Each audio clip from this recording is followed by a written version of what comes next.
सभी भाई बहनों को शालोम। प्रभु आप सबको आशीष दे। आइए मेरे साथ निकालें भजन संहिता 119 अध्याय और उसकी 17 और 18 ये दो आयतें हम लोग पढ़ेंगे। भजन संहिता 119 उसकी 17 और 18 आयत। अपने दास का उपकार कर कि मैं जीवित रहूं और तेरे वचन पर चलता रहूं। मेरी आंखें खोल दे कि मैं तेरी व्यवस्था की अद्भुत बातें देख सकूं। परमेश्वर के पवित्र वचन के पढ़े और सुने जाने पर उसकी आशीष हो। आमीन। आइए प्रार्थना में चले।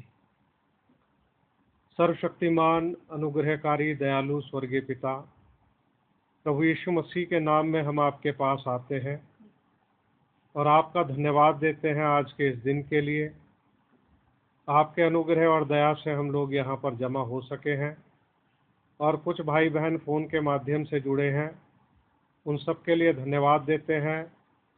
और प्रभु आपकी दया चाहते हैं, सबको आप आशीष देना। प्रभु जी प्रार्थना करते हैं प्रभु यीशु मसीह, आपका जो पवित्र वचन पढ़ा गया है इस वचन पर आपकी आशीष हो और खुदाबंद सुनने वाले सभी भाई बहन आपके इस वचन से आशीषित हो। प्रभु आज के विषय को प्रभु आप हमारे लिए सरल बनाएं और जो बातें भी प्रभु यीशु मसीह कही जाएं वो आपके पवित्र आत्मा के द्वारा कही जाएं। प्यारे प्रभु यीशु मसीह, आप अपने वचन में से होकर के हमारे हृदयों से बात करना प्रभु, और खुदावन हमें तैयार होने के लिए अपना अनुग्रह प्रदान करना कि खुदावन प्रभु यीशु मसीह हम स्वर्गारोहण में जाने के लिए अपनी तैयारी पूरी कर सके। प्यारे प्रभु खुदावन आप हमें उठाए जाने वाला विश्वास दें। प्यारे प्रभु हमारे भूल चूक अपराधों को आप क्षमा करें और अपने लहू से धोकर के हमें शुद्ध और पवित्र बनाएं, पवित्र आत्मा से परिपूर्ण करें। प्यारे प्रभु और खुदाबंद अपने वचन के अनुसार चलने के लिए हम पर अपना अनुग्रह करें। प्यारे प्रभु जी खुदाबंद आज के इस दिन के लिए बहुत बहुत धन्यवादित और आभारी हैं। अपने आप को आपके पवित्र और सामर्थी हाथों में देते हैं। प्रभु जी आपका अनुग्रह चाहते हुए इस विनती को अपने उद्धारकर्ता और चंगा करने वाले परमेश्वर प्रभु यीशु मसीह के नाम में मांगते हैं। आमीन आमीन। आप लोग बैठ सकते हो।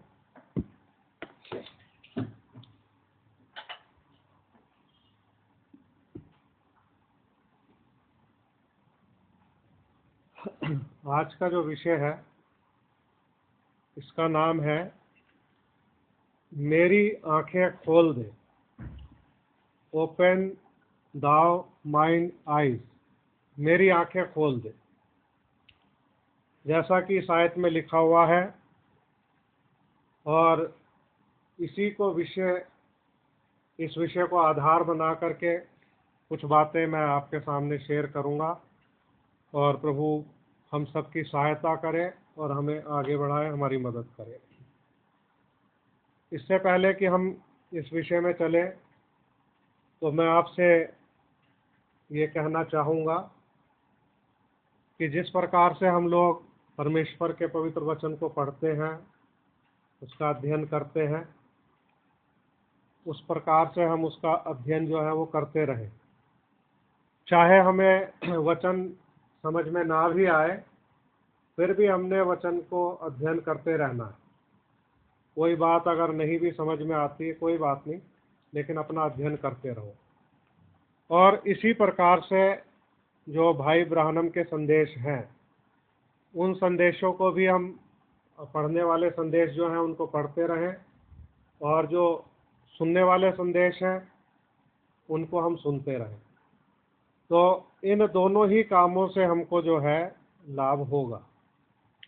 और लाभ इस तरीके से होगा कि अगर हमने वचन को पढ़ा है या जो भी वचन हमें याद है, अगर हमें वो वचन समझ में नहीं भी आया तो अभी प्रभु अपने किसी ना किसी दास के द्वारा, किसी अपने सेवक के द्वारा, चुने हुए व्यक्ति के द्वारा उनमें से कुछ बातों को हमारे ऊपर प्रकट कर सकता है, हमें बता सकता है। उसका लाभ हमें कब मिलेगा, किस समय मिलेगा, ये प्रभु ही जानता है। और प्रभु वक्त आने पर उन बातों का लाभ हमें जरूर पहुंचाएगा। इसी प्रकार से जो भाई ब्रानम के संदेश हैं उनको भी अगर हमने पढ़ा है या सुना है तो वो भी हमारे लिए उपयोगी साबित होंगे, क्योंकि बहुत सारी बातें जो हैं भाई ब्रानम के संदेश से लेकर के लोग बताते हैं और उन बातों को समझाते हैं कि इस प्रकार से भाई ने इन बातों को कहा है समय के अनुसार। तो फिर वो बातें हमारे मदद करती हैं और इस तरीके से हम लोग जो है अपनी तैयारी में धीरे धीरे आगे बढ़ते हैं। अब हमें इस बात को तो सोचना पड़ेगा, विचार करना पड़ेगा सभी भाई बहनों को कि क्या हमारे हृदय के अंदर ऐसी आशा है कि हम लोग स्वर्गारोहण के भागी हों और उसका एक भाग बने कि जो लोग जीवित होंगे और बदल जाएंगे और उठा लिए जाएंगे, कि अगर प्रभु के आने तक हम जीवित रहते हैं तो हमारे शरीर बदल जाएं और हम उठा लिए जाएं। तो मैं सुधा के साथ में एक दो दिन पहले कुछ बातचीत कर रहा था और वो इस विषय में मैं बातचीत कर रहा था कि हमारा जो विचार होते हैं वो दो प्रकार के विचार होते हैं, और वो दो प्रकार के विचार ऐसे होते हैं कि एक विचार ये होता है, स्वाभाविक विचार है कि प्रभु यीशु मसीह आएंगे और अपनी दुल्हन को लेकर के चले जाएंगे। ये हमारा बिल्कुल जर्नल विचार होता है। और एक विचार हमारा मतलब इसी विचार को लेकर के हमारा ऐसा होता है कि हम मतलब इस बात को बहुत गहराई से हृदय में महसूस करते हैं और महसूस करके तब इस बात को हम बोलते हैं। वो मतलब बोलना एक अलग बोलना है और साधारण रीति से बोलना एक अलग बोलना है। मतलब इन दोनों बातों में अंतर है। एक व्यक्ति जो ये महसूस करता है कि वो मतलब अगर आज रैप्चर हो जाए तो वो नहीं जा पाएगा, रैप्चर में नहीं जा पाएगा, उस व्यक्ति को अपने हृदय में पता है कि अगर आज प्रभु यीशु मसीह आए, जा बेटा आप इसको लेके जाओ, तो वो व्यक्ति भी इस बात को बोलता है कि हाँ प्रभु यीशु मसीह आएंगे और मुर्दे जिंदा होंगे, जीवित बदल जाएंगे और इस तरीके से स्वर्गारोहण हो जाएगा। मतलब जो स्वाभाविक रूप में साधारण तरीके से वो इस बात को बोलता है, लेकिन उसके हृदय में ऐसा है कि अगर आज प्रभु यीशु मसीह आ जाए तो वो रैप्चर में नहीं जाएगा। उसे अपने बारे में मालूम है कि मैं रैप्चर में नहीं जाऊंगा, उसके अंदर वो फेथ नहीं है। उसका कारण कुछ भी हो सकता है, उसका जीवन हो सकता है कि भाई वो प्रभु से बहुत दूर हो और उसका मन उसको दोष दे रहा हो, उसकी तैयारी ना हुई हो। और एक व्यक्ति ऐसा भी हो सकता है जो इस बात को अपनी तैयारी के साथ बोलता है कि भाई अगर आज प्रभु यीशु मसीह आ जाए तो कोई जाए या ना जाए लेकिन मैं उसके साथ जाऊंगा, मैं तैयार हूँ। वो उस बात को घमंड में नहीं बोल रहा, बल्कि वो उस बात को अपने विश्वास के आधार पर बोल रहा है। तो इन दोनों बातों में क्या है, अंतर है, फर्क है। तो ये वाला जो समय है, ये वक्त जो है, ये हम सबकी तैयारी का वक्त है और हम इन सब बातों को सुनते हुए आ रहे हैं काफी समय से, उसके सेवकों के द्वारा या वचन को पढ़ने के द्वारा या संदेशों को सुनने के द्वारा। लेकिन इन बातों को हमने सुना है लेकिन गंभीर नहीं हुए। जैसा कि आज सिस्टर विनीता जो है वो अपनी गवाही दे रही थी और उन्होंने मैसेज सुना है इन दिनों संपूर्ण छुटकारा। और संपूर्ण छुटकारा एक ऐसा मैसेज है कि अगर इस संदेश को कोई भी व्यक्ति जो प्रभु का भय मानता है, इसको अगर सुन ले तो उसके जीवन के अंदर तुरंत ही परिवर्तन आता है। मेरे को याद है यहीं पर जब हम रहते थे तो एक यहाँ पर किराएदार रहते थे और उनकी स्कूटी जो है यहाँ पर खड़ी रहती थी जहाँ पे ये मेरी इलेक्ट्रिक बाइक। तो उन दिनों हमारे घर का माहौल जो था वो बिल्कुल अलग था और मैं यहाँ पर मतलब बड़ी परेशानी में रहता था। मेरे दिमाग पे बड़ा प्रेशर रहता था, मैं बहुत परेशान रहता था क्योंकि मेरी बात सुनने वाला कोई नहीं था। ना कोई पड़ोस का ऐसा व्यक्ति था, क्योंकि घर की समस्या पड़ोस वालों को बताओ तो वो क्या करते हैं, हंसते हैं, उसका हल नहीं ढूंढते। और ना ही जो चर्च वाले लोग थे वो कोई समाधान करने वाले थे, क्योंकि एक बुजुर्ग पास्टर थे, वो गुजर गए वो। तो एक बार आंटी ने कुछ घर की समस्या के बारे में उनको शेयर किया तो उन्होंने बड़ा पॉलिटिकल आंसर दिया और उस आंसर से जो है मेरी आंटी बड़ी हैरान रह गई कि एक बुजुर्ग पास्टर ने इस प्रकार का अपना बयान दिया। तो हल कहीं नहीं था, लेकिन घर की जो सिचुएशन थी तो मेरे ऊपर प्रभाव बहुत गलत था। मतलब कहूँगा कि बड़े प्रेशर में था। तो उन दिनों में क्या हुआ कि मैंने गुस्से में आकर के बिना किसी को बताए हुए वो जो किराएदार थे एक ब्लेड लेकर के उनकी जो सीट थी उसको मैंने काट दिया था। उसमें कई कट मैंने मार दिए ऐसे करके। और जब ये बात हुई उन्होंने कहा कि भाई किसी ने वो काट दी हमारी बाइक की गद्दी, अब ये काम मैं ही कर सकता था। तो अब घर में पूछा तो मैंने मना कर दिया, मैंने कहा भाई मैंने तो नहीं की, मुझे पता था। लेकिन मैं आपको असर बता रहा हूं, जब मैंने वो मैसेज सुना ना, टोटल डिलीवरेंस, संपूर्ण छुटकारा, तो मेरे अंदर जो है हृदय के अंदर जो परिवर्तन हुआ, तो मैं गया उनके पास में, तो उनको जा कर के मैंने बता दिया। मैंने कहा भाई मैंने आपसे एक बात कहनी है। तो मैंने उनके सामने ऑप्शन भी रख दिए। मैंने कहा भैया 3 ऑप्शन आपके सामने है। एक ऑप्शन है कि चाहे आप मुझे माफ़ कर दो, दूसरा ऑप्शन ये है कि चाहे आप मेरी रिपोर्ट लिखवा दो, पुलिस को बुला लो, तीसरा ऑप्शन ये है कि भाई मैं आपकी हानि भर सकता हूँ उस चीज़ की। तो ये 3 ऑप्शन उनके सामने थे। उन्होंने कहा चलो। मैंने कहा भाई आपकी जो गद्दी थी वो मैंने काटी थी। अब मैंने जा कर के मान लिया। उन्होंने कहा कि चलो कोई बात नहीं, गुस्से में इंसान कर देता है, तो ऐसे उन्होंने मेरे को उसके लिए क्षमा कर दिया और वो बात खत्म हो गई। और उसके बाद में फिर मेरी आंटी बोली, कहने लगी पहले ये गद्दियाँ काटता है जाके, उसके बाद में माफ़ी मांगता है। तो कहने का मतलब ये है कि उस प्रभाव को दूसरा इंसान महसूस नहीं कर सकता। तो जैसे सिस्टर विनीता ने उस मैसेज को सुना, संपूर्ण छुटकारा, तो उनके अंदर भी कुछ कुछ बदलाव महसूस होने लगे। भैया ये भी मैंने गलत किया, ये भी गलत किया, ये भी गलत किया। तो ये हमारे जीवन में वचन का असर होता है। मतलब जिस दिन हम बपतिस्मा लेते हैं उस दिन हम पूरे चेंज नहीं होते। जिंदगी हमारी चलती रहती है, बहुत सारी गलतियां होती हैं, बहुत सारी हम जानबूझ के कर लेते हैं, बहुत सारे काम हम ढिठाई की वजह से कर लेते हैं।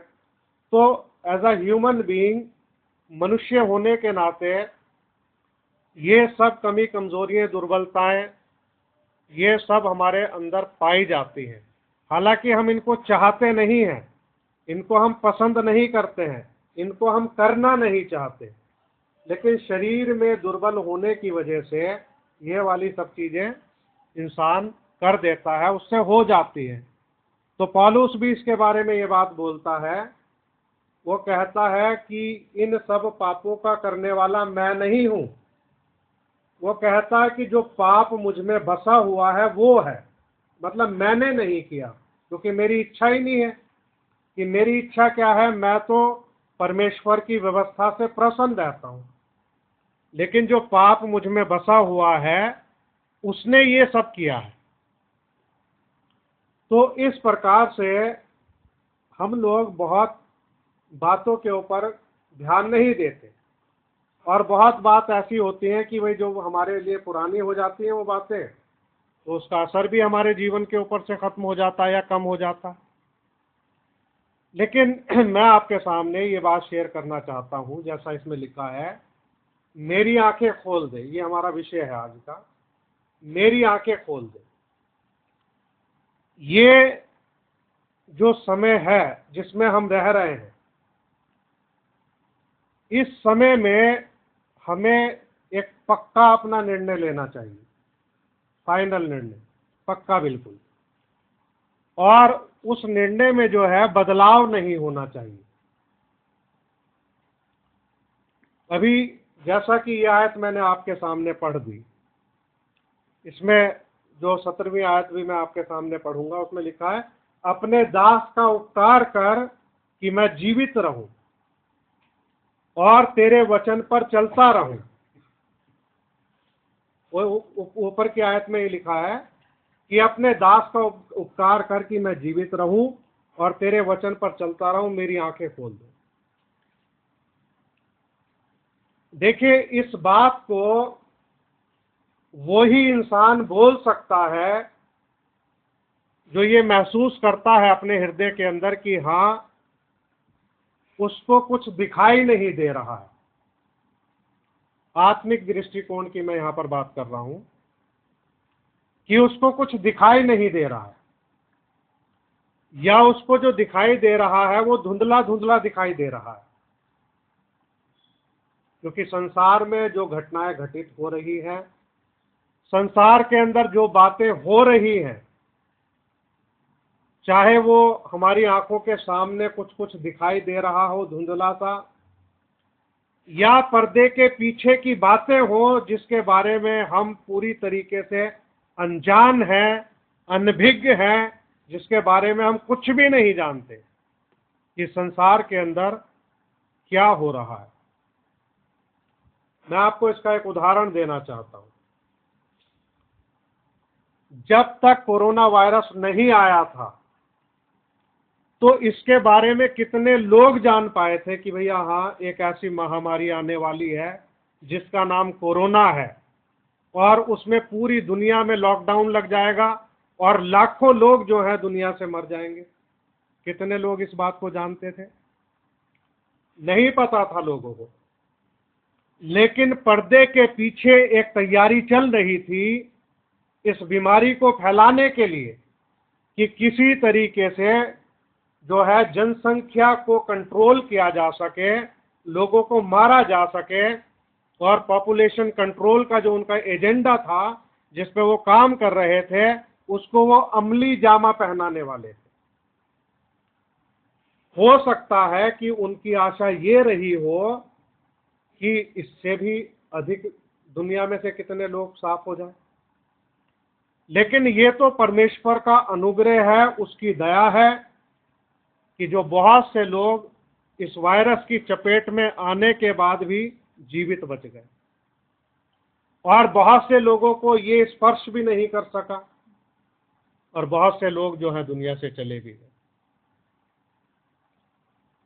उसके बाद हम देखते हैं कि जब ये टीके लगे, इम्यूनाइजेशन हुआ, तो अब कोई इस बात को मानने के लिए तैयार नहीं है कि भाई हाँ, ये हार्ट अटैक जो हो रहे हैं ये इसी का साइड इफेक्ट है, या ब्रेन हैमरेज हो रहे हैं इसका साइड इफेक्ट है।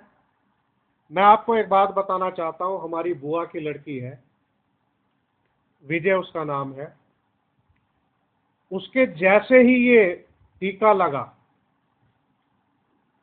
तुरंत ही उसका असर उसके जीवन पे ऐसा हुआ, शरीर के ऊपर, माफ कीजिए, कि उसका शरीर जो है वो सुन्न पड़ने लगा। लाखों रुपए खर्च करके प्रभु के अनुग्रह से बड़ी मुश्किल से वो बची। ये प्रभु की दया थी कि वो बची, नहीं तो इंजेक्शन लगने के तुरंत बाद उसके ऊपर वो असर हो गया था। बड़े महंगे महंगे उसके टीके लगे। खैर, मैं तो यही कहूंगा, अगर कोई जीवित है तो प्रभु के अनुग्रह से जीवित है। लेकिन कोई मानने के लिए इस बात को तैयार नहीं है। लेकिन पर्दे के पीछे क्या चल रहा था षड्यंत्र? उन्हें लोगों को मारना है, किसी तरीके से पॉपुलेशन को कंट्रोल करना है। उनका ये मानना है, जैसे बिल गेट्स हो गए, इनका ये मानना है कि इंसान जो सांस लेता है, ठीक है, सांस लेता है छोड़ता है, तो ये सबसे ज्यादा कार्बन डाइऑक्साइड छोड़ता है। क्योंकि 1 मिनट में एक इंसान जो है 16 से 24 तक सांस लेता है या छोड़ता है। ये जो नॉर्मल होता है 16 से 24 तक होता है। तो अगर 1 मिनट में इंसान इतनी बार कार्बन डाइऑक्साइड छोड़ेगा, तो उनका मानना है कि दुनिया में इतनी ज्यादा पॉपुलेशन है, तो मनुष्य अधिक होने की वजह से जो है कार्बन डाइऑक्साइड जो है वो बढ़ रही है। इसलिए क्या करो, मनुष्यों को मारो और प्लानिंग के साथ मारो। तो ये एजेंडा है उनका, पॉपुलेशन को कंट्रोल करने का। क्योंकि जो चौथा घोड़ा जो है, पीला घोड़ा जो है, उसका नाम क्या है? मृत्यु ही है, और वो अपना काम कर रहा है। किसी भी तरीके से वो लोगों को मार रहा है। उस घोड़े का काम यही है कि भाई वो लोगों को मारे, चाहे युद्ध करवाए उसमें लोग मारे जाएं, महामारी हो उसमें मारे जाएं, बीमारियों से मारे जाएं, जैसे भी हो मारना है उसका काम। चाहे आत्मिक रीति से या शारीरिक से लोग मरने चाहिए। तो हमें क्या करना है? हमें इस वक्त को जो है बहुत ही गंभीरता पूर्वक लेना है। हमें लापरवाह नहीं होना इस वक्त के हिसाब से। हमें बहुत ज्यादा गंभीरता से इन बातों को लेना पड़ेगा। देखिए, मैं कुछ ऐसी बातें आपके सामने जरूर कहूंगा। मैं ये तो नहीं कहूंगा कि आप किसी इंसान के पीछे लग जाओ, ऐसा मैं आपको नहीं कहूंगा। लेकिन मैं आपको कुछ ऐसी प्रमाणित बातें ये बोलना चाहता हूं, बताना चाहता हूं। रुएल, चलो उस पे चेयर पे बैठो जाके सिस्टर के पास। चलो जाओ, उठो जल्दी, इसको कुर्सी पे बिठाया करो।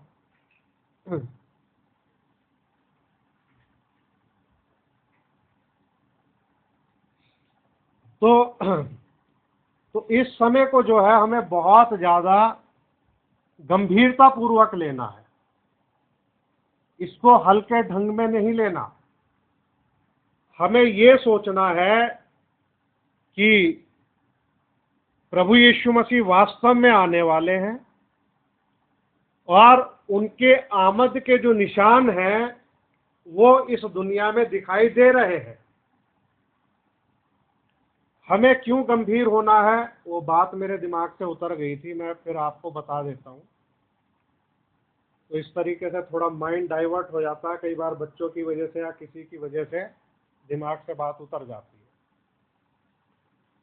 मैं आपको ये बताना चाहूंगा, आज से कुछ वर्ष पहले जो भाई आशीष लाल हैं दिल्ली वाले, तो वो कहीं पर मीटिंग ले रहे थे, और हो सकता है कि शायद वो साउथ में हो, कौन सी जगह का था वो मुझे मालूम नहीं। तो वहां पर जो है जब वो वचन का प्रचार कर रहे थे, तो एक व्यक्ति जो है उनके प्रचार का अनुवाद कर रहा था। ये मैं आपका सिर्फ ध्यान खींचने के लिए बात बता रहा हूं। और उनके उस प्रचार का अनुवाद हो रहा था। तो प्रचार करते करते उन्होंने ये पॉइंट बोला, उन्होंने कहा ये दुल्हन नहीं मरेगी। इस पॉइंट को बोला, ये दुल्हन नहीं मरेगी और ये रैप्चर में उठा ली जाएगी। जब उन्होंने ये पॉइंट बोला, ये दुल्हन नहीं मरेगी, और ऐसे हाथ से इशारा किया कि रैप्चर में उठा ली जाएगी, ऊपर की तरफ को किया, तो उसी समय वो पिलर ऑफ फायर जो था, आग का खंभा वहां से उठ करके गया, और उसका जो है वीडियो जो है वो रिकॉर्ड हुआ। वो वीडियो आप सबने देखा है और आप सब इस बात को जानते हो। तो इस बात को हम लोग अपने हृदय के अंदर बैठा सकते हैं कि ये बात सत्य है कि हमारे समय में जो है वो रैप्चर होगा, कि ये दुल्हन नहीं मरेगी। प्रभु यीशु मसीह की जो दुल्हन है ये मरेगी नहीं। ये कहाँ उठा ली जाएगी? रैप्चर में उठा ली जाएगी। इस बात को प्रमाणित करने के लिए वो आग का खंबा आया और उसने इस बात को प्रमाणित किया कि ये बात सत्य है। अब देखिए, जो प्रभु यीशु मसीह की दुल्हन के हिस्से जो हैं, बहुत से लोग विश्वास में रहते हुए इस दुनिया से चले गए। स्वाभाविक रीति से वो मरे, दुनिया की भाषा में कहें तो मर गए, और वचन की भाषा में कहें तो वो सो गए। लेकिन ये दुल्हन जो है ये आत्मिक रीति से नहीं मरेगी। ये संदेश जो है ये स्वर्गारोहण से संबंधित है। ये संदेश हमें रैप्चर के लिए तैयार करता है, और इसलिए हमें इन बातों के ऊपर ध्यान देना है। कहीं ऐसा ना हो कि मैं और आप ऐसा सोचते रहें कि अभी तो प्रभु यीशु मसीह के आने में बहुत टाइम है। कभी हम अपना टारगेट ले लेकर चले कि शायद अभी तो 2025 है, 27 में होगा रैप्चर, या 31 में होगा। कुछ लोग तो 50-50 तक का सोचे बैठे हुए। ऐसे दूर दूर की बातें हम ना सोचें। चलो, उस घड़ी के बारे में, उस दिन के बारे में कोई नहीं जानता, लेकिन जो घटनाएं घटित हो रही हैं उसके अनुसार स्वर्गारोहण जो है बहुत अधिक करीब है। तो हमें अपनी अपनी तैयारी करनी है व्यक्तिगत रीति से। कोई किसी के लिए तैयारी नहीं कर सकता, तो हमें अपनी अपनी तैयारी करनी है। एक सेकंड, मैं जरा इसको सेट कर दूं। और अपनी तैयारी में हमें जुटना है व्यक्तिगत रीति से, और हमारे हृदय के अंदर ऐसा विश्वास होना चाहिए कि हम बाय फेथ, विश्वास से इस बात को कह सकें कि हम रैप्चर में जाने वाले हैं। जिस प्रकार से हनोक जानता था, जिस प्रकार से एलिया जानता था, और एलिया के जाने के बारे में तो एलीशा को भी खबर थी, और जो भविष्यद्वक्ताओं के जो चेले थे वो भी इस बात को जानते थे। चाहे वो गिलगाल में हो, यरीहो में हो, बेतेल में हो, वो सभी लोग इस बात को जानते थे कि आज तेरा स्वामी, एलीशा को बोलते हैं, आज तेरा स्वामी जो है उठा लिए जाने पर है। उस घड़ी को वो जान गए थे, और हमें इस बात के लिए तैयार रहना है। और हमारी तैयारी के लिए प्रभु कहीं ना कहीं से इस प्रकार के संदेशों का प्रबंध करता है कि हमारी आंखें खुले, हम उसके और अधिक करीब जाएं। तो विषय हमारा है कि मेरी आंखें खोल दे। ये विषय है, मेरी आंखें खोल दे।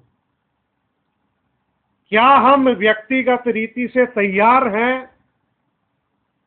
प्रभु को पुकारने के लिए, प्रार्थना करने के लिए सिंसियरली, कि हम किसी एकांत स्थान में चले जाएं और वहां जाकर के घुटने टेकें और अपने हृदय की गहरी इच्छा लेकर के प्रभु के पास जाएं और प्रभु से कहें कि प्रभु मेरी आंखें खोल दे,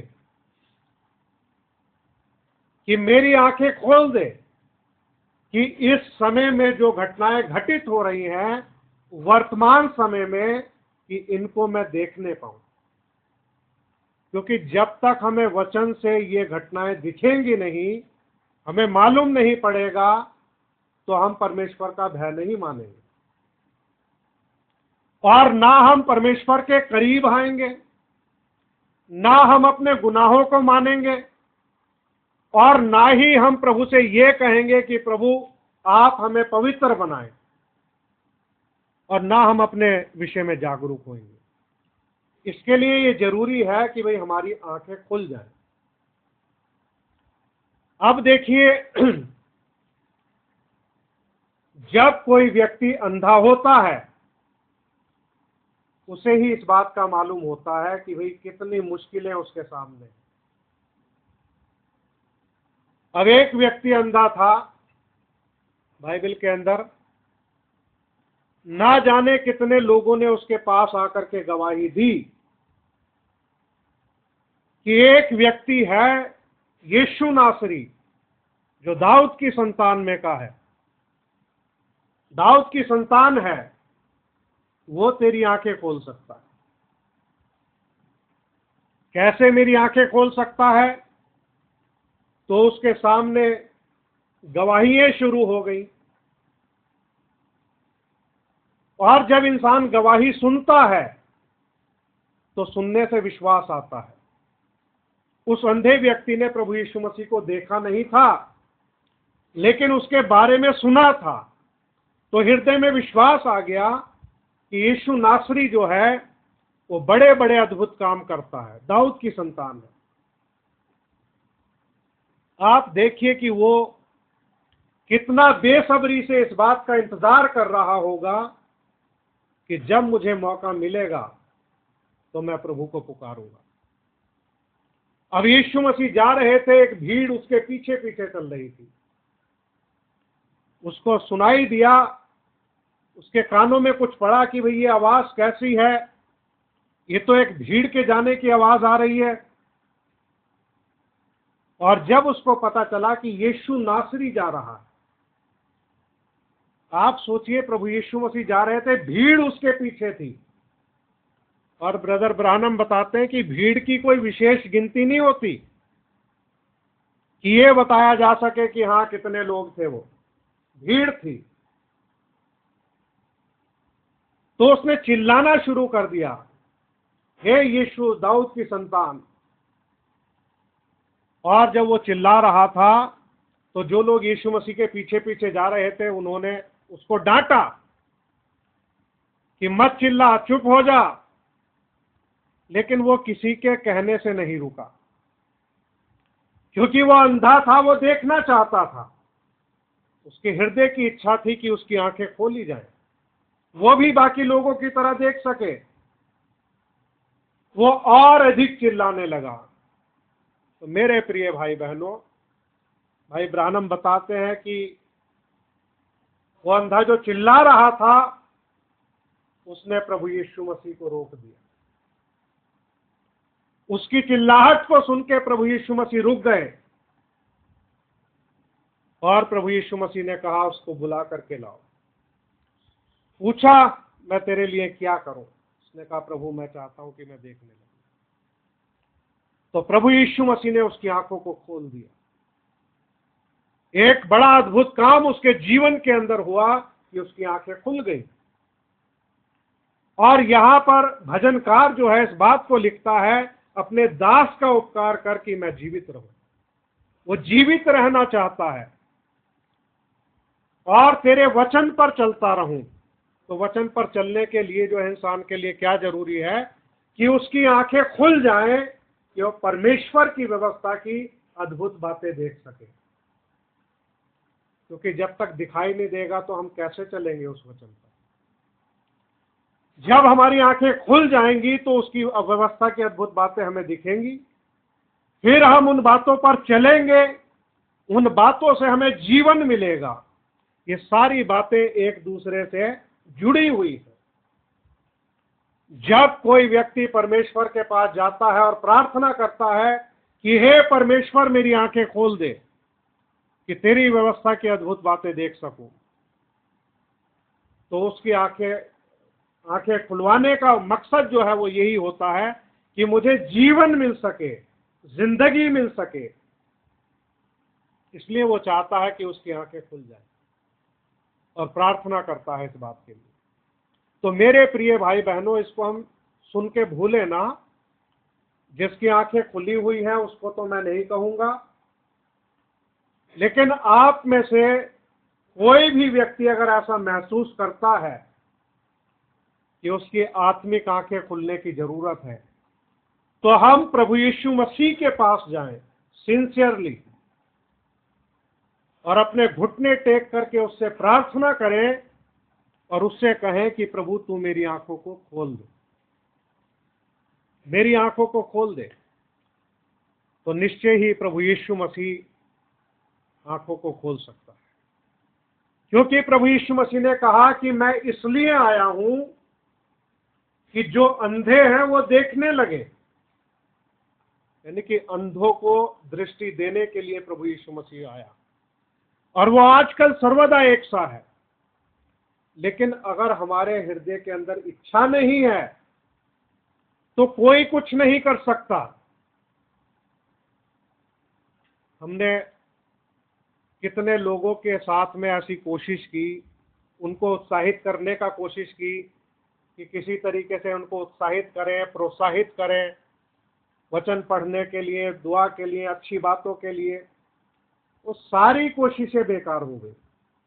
उसकी वजह, उसका कारण ये है कि अगर इंसान की खुद की इच्छा नहीं है तो कोई दूसरा क्या कर सकता है।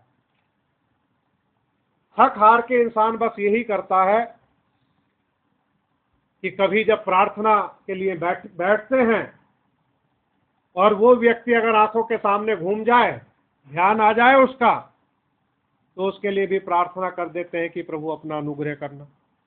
क्योंकि हम इंसान हैं, हमारे हृदय के अंदर जो है एक फीलिंग पाई जाती है, फिर भी हम ऐसा सोचते हैं कि प्रभु आप दया कर दे, कि अनुग्रह हो। लेकिन अगर हमारी खुद की इच्छा नहीं है तो हमारे लिए क्या हो सकता है।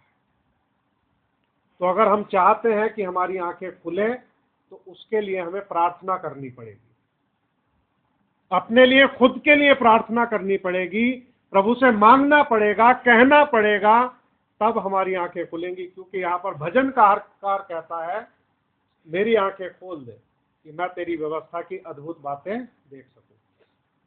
वो कहता है इस बात के लिए। आइए हम थोड़ा थोड़ा आगे बढ़ते हैं। कुछ बातों को जब वक्त होगा तो मैं पढ़वाऊंगा भी। हम एक उदाहरण लेते हैं हाबिल और कैन का। हाबिल और कैन का हम उदाहरण लेते हैं। जो हाबिल था, आत्मिक रीति से उसकी आंखें खुली हुई थी, उसके पास एक प्रकाशन था, क्योंकि उसने परमेश्वर को भेंट चढ़ानी थी। अब भेंट में वो क्या चढ़ाए, इस बात का प्रकाशन उसको मिल चुका था। वो जानता था कि बिना लहू बहाए पापों की क्षमा नहीं है। और ये प्रकाशन कैन के पास नहीं था। कैन को भी भेंट चढ़ानी थी। उसने अपनी समझ का सहारा लिया और जो उसकी भूमि की उपज थी उसको लेकर के वो गया और भेंट चढ़ाने के लिए ले गया। हाबिल के पास प्रकाशन है, कैन के पास प्रकाशन नहीं है। प्रकाशन का मतलब होता है आंखों का खुला हुआ होना। जब प्रभु यीशु मसीह ने अपने चेलों से पूछा लोग मनुष्य के पुत्र के बारे में क्या कहते हैं, तो चेले कहने लगे कोई एलिया, कोई यशाया, यिर्मयाह या भविष्यद्वक्ताओं में से एक। ऐसा लोगों का मानना है। और कुछ लोगों का मानना है कि यूहन्ना बपतिस्मा देने वाला मुर्दों में से जी उठा। अब ये उनका प्रकाशन था, आप कह लीजिए संसारिक रीति से। उन्होंने अपनी समझ का सहारा लिया और उसको नाम दे दिया और प्रचार करने लगे कि ये एलिया है। किसी ने कहा नहीं ये यशाया है, किसी ने कहा नहीं ये यिर्मयाह है, कोई कहने लगा भविष्यद्वक्ताओं में से एक है। हेरोदेस साहब कहने लगे नहीं, ये यूहन्ना बपतिस्मा देने वाला है, क्योंकि मैंने उसका सिर कटवा दिया था, वो मुर्दों में से जी उठा है, इसलिए बड़े बड़े काम हो रहे हैं। लेकिन जब चेलों से पूछा तो पतरस ने कहा तू जीवते परमेश्वर का पुत्र मसीह है। तो पतरस के पास एक प्रकाशन था कि यीशु मसीह कौन है। वो इस बात को आत्मिक आंखों से देख सकता था। उसके आंखों में प्रकाशन था, प्रकाश था कि यीशु मसीह जीवते परमेश्वर का पुत्र है। उसकी आंखें खुली हुई थी, बाकी लोगों की आंखें बंद थी, वो नहीं जानते थे, वो अपना अनुमान लगा रहे थे। और वहां पर इतनी गड़बड़ी थी कि एक बहस का मुद्दा था वहां पर यीशु मसीह के बारे में। अगर एक व्यक्ति कह रहा है, हेरोदेस ने अगर कह दिया कि ये यूहन्ना बपतिस्मा देने वाला है, तो उसके फॉलोअर जो हैं उस व्यक्ति से जो कह रहा वो यशाया है या यिर्मयाह है, वो क्या करेंगे, आपस में बहस में उलझ जाएंगे। वहां पर वो बहस ने जो है लड़ाई झगड़ों को जन्म दे दिया, यीशु मसीह कौन है। लेकिन पतरस की आंखों को जो है परमेश्वर ने खोला, वो प्रकाशन दिया, आंखों में ज्योति दी, और वो जान गया कि ये जीवते परमेश्वर का पुत्र मसीह है।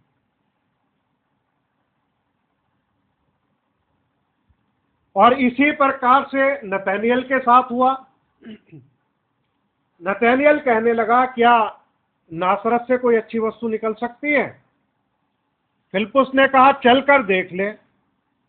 तो जब यीशु मसीह ने उसके हृदय के विचारों को प्रकट किया, सिर्फ हृदय के विचार प्रकट हुए, प्रभु ने यह बता दिया कि भाई जब तू अंजीर के पेड़ के तले था, तो वो समझ गया कि भैया इस घटना के बारे में ये कैसे जानते हैं प्रभु यीशु मसीह, कि तू इस्राएल का महाराजा है, तू परमेश्वर का पुत्र है। प्रभु यीशु मसीह ने कहा, क्या तू इतनी सी बात से ही विश्वास करता है? तू बड़े बड़े काम देखेगा। प्रभु ने कहा, ये सच्चा इस्राएली है, इसमें कपट नहीं। देखिए, प्रकाशन एक ऐसी चीज होती है कि सारे सवालों का अंत कर देती है। जब उसने इस बात को देखा, वो मानने को खुद पे विवश हो गया कि नहीं, उसने कह दिया, सोचा नहीं कि तू इस्राएल का महाराजा है, तू परमेश्वर का पुत्र है। ऐसे ही सामरी स्त्री, जब उसके जीवन में काम हुआ, वो नगर में दौड़ी चली गई और लोगों से कहा, अपनी गवाही दे दी कि चल करके देख लो, कहीं यही तो मसीह नहीं है। क्योंकि उसकी आंखें जो थी, सामरी स्त्री की आंखें खुल चुकी थी, नतनएल की आंखें खुल चुकी थी, जक्कई की आंखें खुल चुकी थी। इनकी आंखों में उजियाला आ गया था और इन्होंने अपने उद्धारकर्ता को पहचान लिया था। चेलों ने ऐसे ही नहीं बोल दिया। पतरस कहता कि प्रभु हम तो सब कुछ छोड़ के तेरे पीछे हो लिए, क्योंकि उनको कन्फर्म था, कोई शक नहीं था। जब पौलुस की आंखें खुली, जब वो दमिश्क के मार्ग पे जा रहा था और एकदम पिलर ऑफ फायर उसके सामने आया, जब उसकी आंखें खुल गई तो भूमि के ऊपर गिर पड़ा मुंह के बल। उसने कहा, हे प्रभु तू कौन है? उसने कहा, मैं यीशु हूं जिसे तू सताता है। अब उसने पिलर ऑफ फायर को देख लिया। बेशक उसकी स्वाभाविक आंखें अंधी हो गई, लेकिन आत्मिक आंखें उसकी खुल गई और उसको ये पता चल गया। वो पिलर ऑफ फायर क्या बोलता है? मैं यीशु हूं जिसे तू सताता है। उसको ये प्रकाशन मिल गया, पुराने नियम का यहोवा ही नए नियम का यीशु है। यही आग का खंबा जो है, इस्राएलियों की अगुवाई की इसने, मूसा के संग संग रहा। अब उसको कन्फर्म है, एक ही खुदा है, सर्वशक्तिमान प्रभु परमेश्वर। उसे प्रकाशन मिल गया, अब उसे कोई हिला नहीं सकता पौलुस को। वो इस बात को जान गया, उसकी आंखें खुल गई, क्योंकि उसने कहा, मैं यीशु हूं जिसे तू सताता है। अब वो कहां चला गया? अरब को चला गया। फिर उसको प्रभु ने प्रकाशन दिए, जितनी भी उसकी शिक्षा थी उस सब को उसने बाहर निकाला। अब वो कहता है कि ये बातें जो है मांस और लहू ने नहीं, ये यीशु मसीह के प्रकाश से मुझे मिली है। तो आंखों का खुलना कितना जरूरी है। तो हमें ये चाहिए कि हम प्रभु से ऐसी प्रार्थना करें और इस विषय में गंभीरता पूर्वक सोचें कि हम स्वर्गारोहण के लिए अपने आप को कैसे तैयार कर सकते हैं, हमारी तैयारी कैसे हो सकती है। तो हाबिल ने विश्वास के द्वारा कैन से उत्तम बलिदान चढ़ाया, तो प्रभु ने उसको क्या किया, एक्सेप्ट कर लिया, क्योंकि उसकी आंखें खुली हुई थी, उसके पास प्रकाशन था। उसे हाबिल को किसी के पास सीखने जाने की जरूरत नहीं थी, उसके पास एक सच्चा प्रकाशन था, आत्मिक रीति से उसकी आंखें खुली हुई थी, उसे मार्ग दिख रहा था और उसने ठीक परमेश्वर की इच्छा के अनुसार काम किया। दूसरा हम देखते हैं एक और उदाहरण याकूब और एसाव के बारे में। अब सभी लोग इस बात को जानते थे वचन के अनुसार कि जो पहलौठा है वो परमेश्वर का है, पहलौठा जो है वो परमेश्वर का है। अभी किसी व्यक्ति के चाहे जितने भी बेटे हों, लेकिन नाम जो है वो पहलौठे का आएगा, पहलौठे का नाम आएगा जब तक कि वो नाम कट ना जाए। तो एसाव का नाम आना था, एसाव के नाम से वंशावली चलनी थी, लेकिन इसकी आत्मिक आंखें बंद थी। और याकूब की आत्मिक आंखें खुली हुई थी, उसके हृदय के अंदर ये बात रहती थी, क्योंकि परमेश्वर ने उसको चुना था और चुन लिए जाने के आधार पर उसके अंदर इस बात की भूख थी कि मैं पहलौठा होना चाहिए था। जब उसे मौका मिला तो उसने पहलौठे होने के अधिकार को दाम दे के खरीद लिया। बाइबल में क्या लिखा हुआ है? बाइबल में लिखा है, शिक्षा को मोल ले लेना, बेचना मत। वो जानता था कि उसका भाई बड़ा है, पहलौठा है। अब जब वो भूखा था तो वहां पर उसने कहा कि भाई मैं तुझे रोटी तो दे दूंगा, लेकिन आज पहलौठे होने के अधिकार को मुझे दे दे। एसाव इस बात को सोचने लगा कि अगर मैं मर गया तो पहलौठे होने का किस काम का वो अधिकार। उसने उसको जो है तुच्छ समझा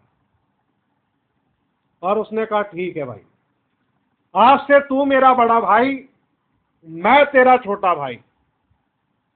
उसने इस बात को कबूल कर लिया और मामूली सी दाल रोटी के चक्कर में पहलौठे होने के अधिकार को उसने क्या किया, बेच दिया। याकूब की आंखें खुली हुई थी आत्मिक रीति से, और वो जानता था कि पहलौठे होने का अधिकार का मतलब क्या है, और प्रकाशन के कारण उसने उस चीज को ले लिया। दाल रोटी जा रही थी, कोई बात नहीं, उसने हानि उठा ली, कोई बात नहीं, जाने दो, लेकिन मुझे पहलौठे होने का अधिकार मिल जाए।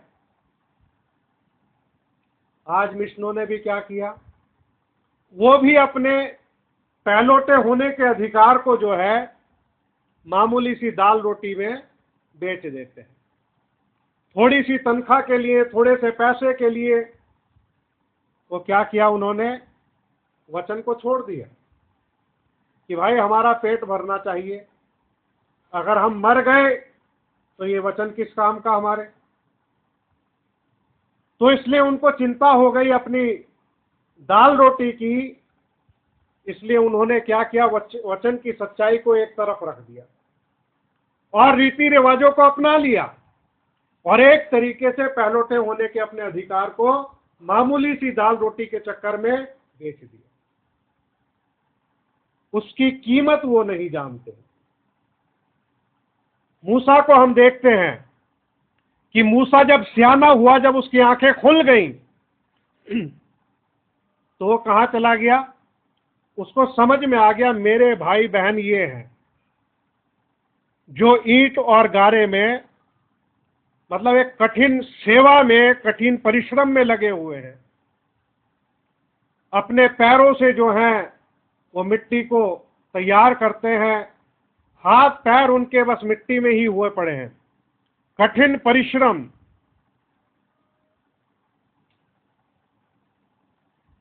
मूसा जो है मिस्र के सुख को छोड़ करके वहां चला गया, उसने उसको वैल्यू नहीं दी। उसे ये पता था ये मेरे भाई बहन हैं। और आज दुनिया के अंदर कितने लोग ऐसे हैं जिनकी थोड़ी सी शक्ल अच्छी है, जिनका थोड़ा सा रंग अच्छा है, जिनकी थोड़ी सी हाइट अच्छी है, तो वो लोग क्या करते हैं, अपने सगे भाई बहनों के साथ में चलने से कतराते हैं। अगर उनके माँ बाप बूढ़े हैं, देखने में सुंदर नहीं हैं, तो अपने माँ बापों के साथ नहीं चलेंगे, उनको शर्म आएगी। उनके किसी रिश्तेदार का मान लो रंग काला हो, हाइट उसकी छोटी हो, या देखने में कोई उतना खूबसूरत ना लगता हो, तो लोग ये नहीं कहते कि हाँ ये मेरा रिश्तेदार है। वो ये नहीं कहेंगे कि हाँ ये मेरे भाई का लड़का है, बहन का लड़का है, या किसी का है। उनको शर्म आती है। और मैं ये भी कह सकता हूं कि बहुत से क्रिश्चियन लोग भी ऐसे हो सकते हैं जो किसी एक सच्चे विश्वासी के साथ चलते हुए शर्माते हो, जो ये कहना पसंद ना करे किसी दूसरे के सामने कि भाई ये मेरा भाई है, ये मसीही भाई है। एक बार हमारी आंटी एक बात को बता रही थी।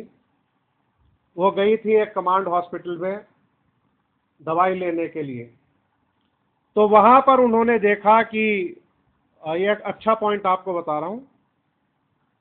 एक व्यक्ति था, उसकी पर्सनैलिटी बहुत अच्छी थी, हाइट उसकी बहुत अच्छी, रंग उसका अच्छा, बड़ा खूबसूरत था। और उसके साथ में पता नहीं कोई उसकी माँ थी या दादी थी, कोई बुजुर्ग उसके साथ में था। और उस बुजुर्ग को लेकर के वो चल रहा था व्हील चेयर पे बिठा करके। और वो उस बुजुर्ग की आंखों को जो है अपने रुमाल से जो है वो साफ कर रहा था। आंखों में जो कीचड़ आ जाता है उसको वो साफ कर रहा था। उसको नहीं शर्म आ रही थी। कितना अच्छा वो व्यक्ति था। उसने संसार की परवाह नहीं की, आने जाने वालों की परवाह नहीं की, लेकिन उस काम को वो कर रहा था। लेकिन बहुत से मसीही लोग क्या करते हैं, वो ऐसा ही अपना व्यवहार करते हैं, उनका ऐसा व्यवहार होता है। लेकिन मूसा जो है वो सियाना हो गया था। सियाना होने के मतलब कि वो भलाई और बुराई को जानता था, वो परिपक्व हो गया था। अब वो कहाँ चला गया, उनके साथ में दुख उठाने के लिए चला कि ये मेरे इस्राएली भाई बहन हैं। उनके दुख के ऊपर उसने दृष्टि डाली और ये सब चीजों को सोचा।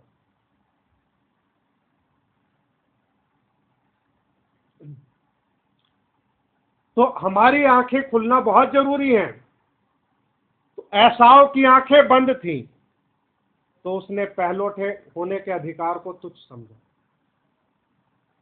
याकूब की आंखें खुली हुई थी, वो इस बात को जानता था, तो उसने क्या किया, पहलौठे होने के अधिकार को भी ले लिया, और उसको आशीष भी चाहिए थी, और जाकर के उसने आशीष भी ले ली अपने पिता से।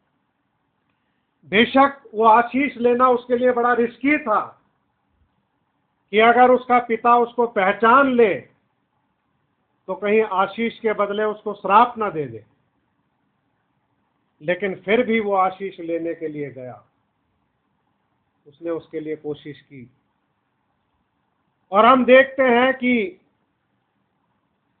जो याकूब था वो सारी रात उस दूत के साथ में लड़ता रहा, पांव फट गई, दिन निकल गया। वो दूत कहने लगा अब मुझे जाने दे, उसने कहा कि जब तक तू मुझे आशीष नहीं दे देगा मैं तुझे नहीं छोड़ने का। तो उसने पूछा भी तेरा नाम क्या है? उसने कहा मेरा नाम याकूब है। क्या से तेरा नाम इस्राएल होगा। और उसकी जान की नस को उसने दबा दिया। तो हम देखते हैं कि उसकी चाल भी बदल गई और उसका नाम भी बदल गया, क्योंकि उसने आशीष पाने के लिए सारी रात लड़ाई की। तो मेरे प्रिय भाई बहनों, हमें भी परमेश्वर के पास जाके आशीष मांगनी चाहिए। अगर हम प्रभु से कहेंगे हृदय से कि तू हमें रैप्चर के लिए तैयार कर, तब वो रैप्चर के लिए तैयार करेगा। कि प्रभु तू हमें रैप्चरिंग फेथ दे, हमें ऐसा विश्वास दे कि हम स्वर्गारोहण के भागी हो सके, तब वो हमें वैसा विश्वास देगा। अगर हम उससे प्रार्थना करेंगे, उससे मांगेंगे, तब करेगा। अगर हम मांगेंगे नहीं, हमारी इच्छा ही नहीं है, तो हम रैप्चर में नहीं जा सकते। उसके लिए हमें गंभीरता पूर्वक प्रभु के पास जाना पड़ेगा। अभी ये वाला टाइम नहीं है कि हम दूसरों के जीवन के ऊपर ज्यादा ध्यान दें। अपने अपने जीवन के ऊपर हम ध्यान दें पहले, और अपने जीवन के विषय में आश्वस्त हो कि हम जाने के लिए तैयार हैं कि नहीं। हमें अपनी अपनी तैयारी करनी है, क्योंकि समय जो है, समय बहुत ही नजदीकी वाला है। आइए हम उदाहरण के तौर पे एक बाइबल से भी एक हिस्से को पढ़ेंगे कि किस तरीके से वास्तव में परमेश्वर जो है इंसान की आंखों को खोलता है। दूसरा राजाओं और उसका 6वां अध्याय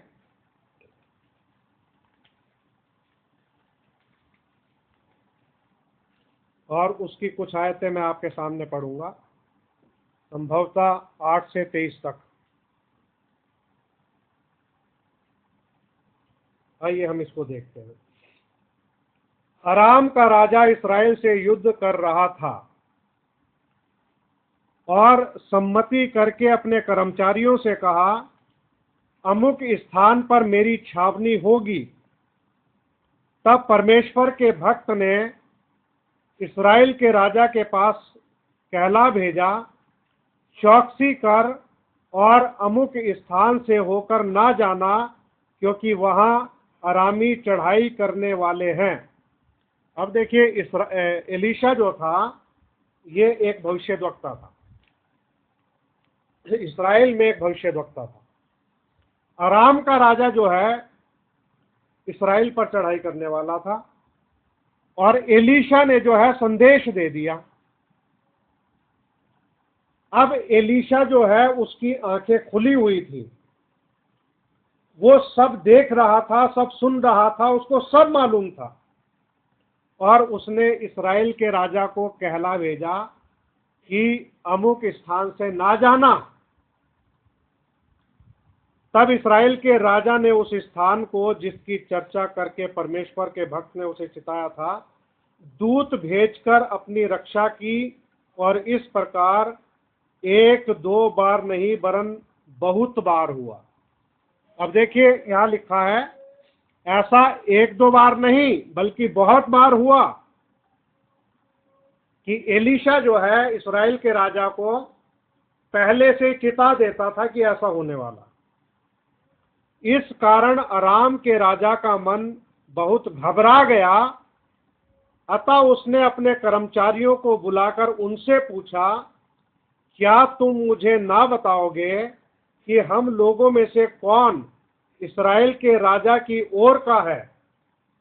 उसके एक कर्मचारी ने कहा, हे मेरे प्रभु, हे राजा, ऐसा नहीं। एलीशा जो इस्राएल में भविष्यद्वक्ता है, वह इस्राएल के राजा को वे बातें भी बताया करता है जो तू शयन कोठरी में बोलता है। तो यहां पर बात को क्लियर कर दिया गया कि एलीशा भविष्यद्वक्ता जो है इस्राएल के राजा को वो बातें भी बता देता जो तू शयन की कोठरी में बोलता है। राजा ने कहा, जाकर देखो कि वह कहाँ है, तब मैं भेजकर उसे पकड़वा मंगाऊंगा। उसको यह समाचार मिला, वह दोतान में है। तब उसने वहां घोड़ों और रथों समेत एक भारी दल भेजा और उन्होंने रात को आकर नगर को घेर लिया। भोर को परमेश्वर के भक्त का टहलुआ उठा और निकलकर क्या देखा कि घोड़ों और रथों समेत एक दल नगर को घेरे हुए पड़ा है। तब उसके सेवक ने उससे कहा, हाय मेरे स्वामी, हम क्या करें? अब यहां पर देखिए, जो उसका सेवक जो था, उसका टहलुआ जो था, उसने इस बात को देखा कि भैया घोड़े हैं और रथ हैं, दुश्मन ने हमें चारों तरफ से घेर लिया है। उसकी स्वाभाविक आंखें खुली हुई थी, वो देख रहा था और आकर के उसने एलीशा को ये वाली बात बता दी और कहता, हाय मेरे स्वामी, हम क्या करें? उसने कहा, मत डर। अब एलीशा उसको क्या बोल रहा है? मत डर, क्योंकि वो डर गया था, घबरा गया था। भाई अब क्या होगा, अब हम क्या करें? घोड़ों और रथों ने चारों तरफ से घेरा हुआ है। उसने कहा, मत डर, क्योंकि जो हमारी ओर हैं वह उनसे अधिक हैं जो उनकी ओर है। अब एलीशा उसको बता रहा है, जो हमारी ओर है वो उनसे अधिक है जो उनकी ओर है। अब एलीशा को जो है कुछ और दिखाई दे रहा है, जो उसके टहलवे को दिखाई नहीं दे रहा। टहलवे को दिखाई दे रहा है दुश्मन की फौजें, और एलीशा जो है कुछ और देख रहा है। तब एलीशा ने ये कहकर प्रार्थना की, हे यहोवा, इसकी आंखें खोल दे कि ये देख सके। आप देखिए कि हमारा परमेश्वर कितना महान है। भजन में हमने पढ़ा कि मेरी आंखें खोल दे। अब एलीशा जो है उसके लिए प्रार्थना कर रहा है कि हे यहोवा, इसकी आंखें खोल दे, क्योंकि आत्मिक रीति से उसे अभी कुछ दिखाई नहीं दे रहा, वो अनभिज्ञ है। और एलीशा जो है वो आराम से बैठा हुआ है, क्योंकि उसको पता है, उसको सब दिखाई दे रहा। तब यहोवा ने सेवक की आंखें खोल दी, और जब वह देख सका तब क्या देखा कि एलीशा के चारों ओर का पहाड़ अग्नि में घोड़ों और रथों से भरा हुआ। एलीशा के चारों ओर का जो पहाड़ है अग्नि में घोड़ों और रथों से भरा हुआ। जब परमेश्वर ने उस सेवक की आंख खोली तो उसको ये सब दिखाई दे गया, अग्नि में रथ और घोड़ों से भरा हुआ है। जब अरामी उसके पास आए तब एलीशा ने यहोवा से प्रार्थना की कि इस दल को अंधा कर डाल। एलीशा के इस वचन के अनुसार उसने उन्हें अंधा कर दिया। तब एलीशा ने उनसे कहा, तो इस प्रकार से हम देखते हैं कि आप इसको आगे 23वीं आयत तक जो है वो पढ़ सकते हैं। एलीशा से वो राजा कहने लगा इस्राएल का कि क्या भाई मैं इनको मार लूं? तो एलीशा ने कहा, जब तू किसी को बंधुआ करके लेके आता है तो क्या मार देता है? तो कहा कि इनको खाना पीना खिला पिला और इनको जो है विदा कर। तो वहां पर उनके लिए भोज का प्रबंध हुआ। ये जो दुश्मन आए थे इनको खाना पीना खिलाया अच्छी तरीके से। उसके बाद फिर जो है लिखा है इसमें आखिरी आयत में, और वे अपने स्वामी के पास चले गए। इसके बाद अराम के दल इस्राएल के देश में फिर ना आए, दोबारा नहीं आए, फिर चले गए अपने स्वामी के पास। तो आपने इस बात को देखा कि किस प्रकार से परमेश्वर जो है आंखों को खोल देता है। एलीशा की आंखें खुली हुई थी, उसे दिख रहा था कुछ। जब गेहजी के लिए प्रार्थना हुई तो उसकी भी आंखें खुल गई। उसने भी देख लिया जो एलीशा ने देखा था। तो हमारी आंखों का खुला होना बहुत जरूरी है कि हे परमेश्वर मेरी आंखों को खोल दे ताकि मैं तेरी व्यवस्था की अद्भुत बातें देख सकूं। समय थोड़ा ज्यादा हो रहा है, इसलिए अभी मैं रोमियो में से नहीं पढ़ूंगा, हम सीधे प्रकाशित वाक्य 3 अध्याय में आएंगे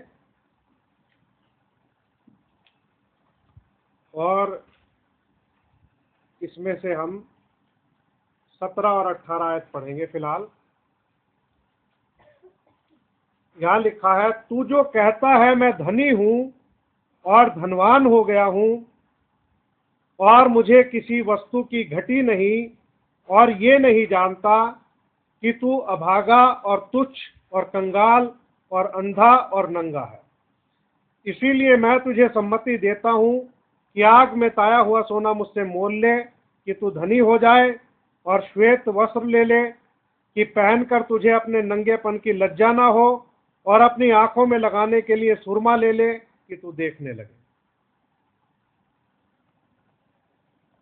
अब हम यहां पर देखते हैं प्रकाशित वाक्य में, प्रकाशित वाक्य 3 अध्याय,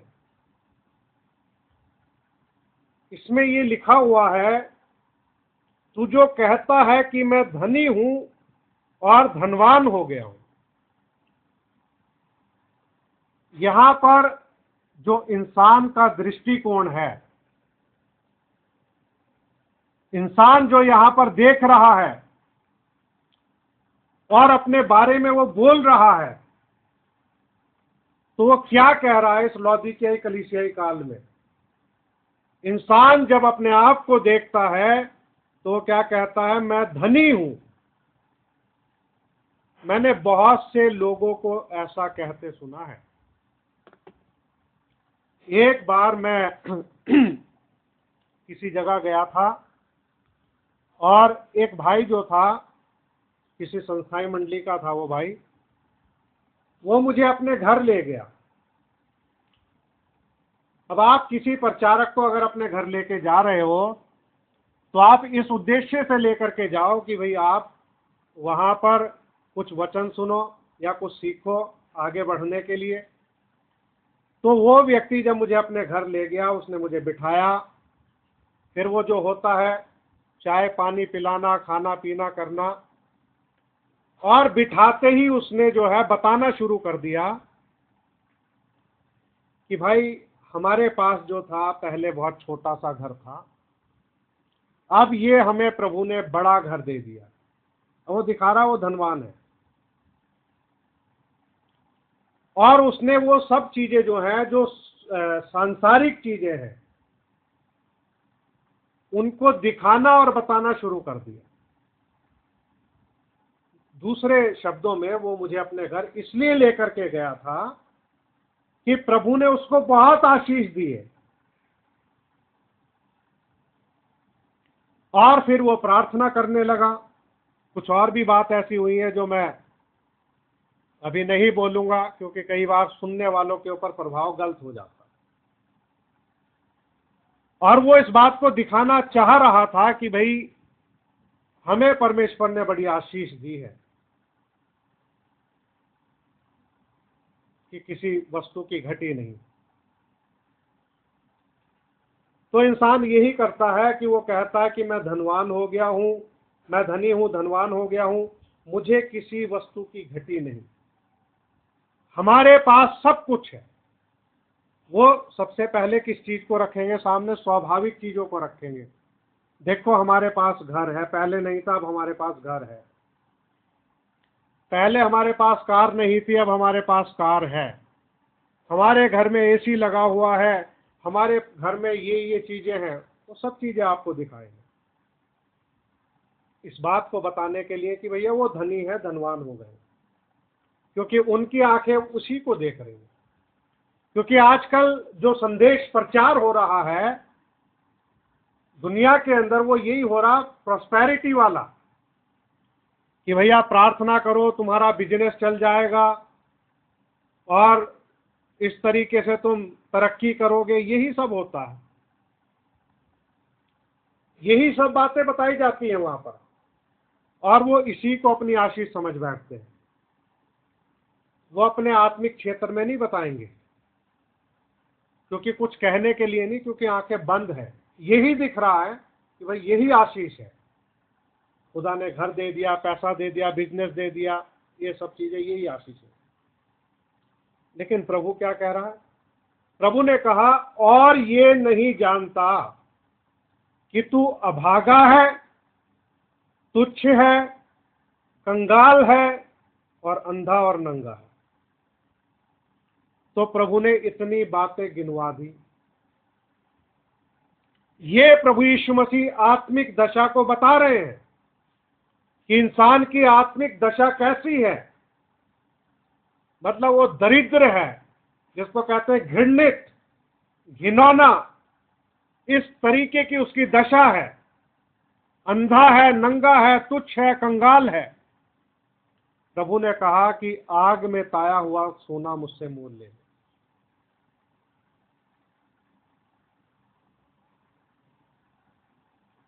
प्रभु ने कहा,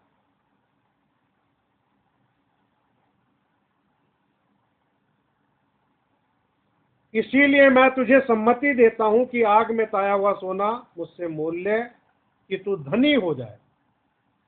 यानी कि आत्मिक रीति से धनी होने के लिए प्रभु यीशु मसीह से आग में ताया हुआ सोना लेना, तब इंसान धनवान होगा आत्मिक रीति से। और श्वेत वस्त्र ले ले कि पहनकर तुझे अपने नंगेपन की लज्जा ना हो। कपड़े भी प्रभु दे रहा है। और अपनी आंखों में लगाने के लिए सुरमा ले ले कि तू देख ले।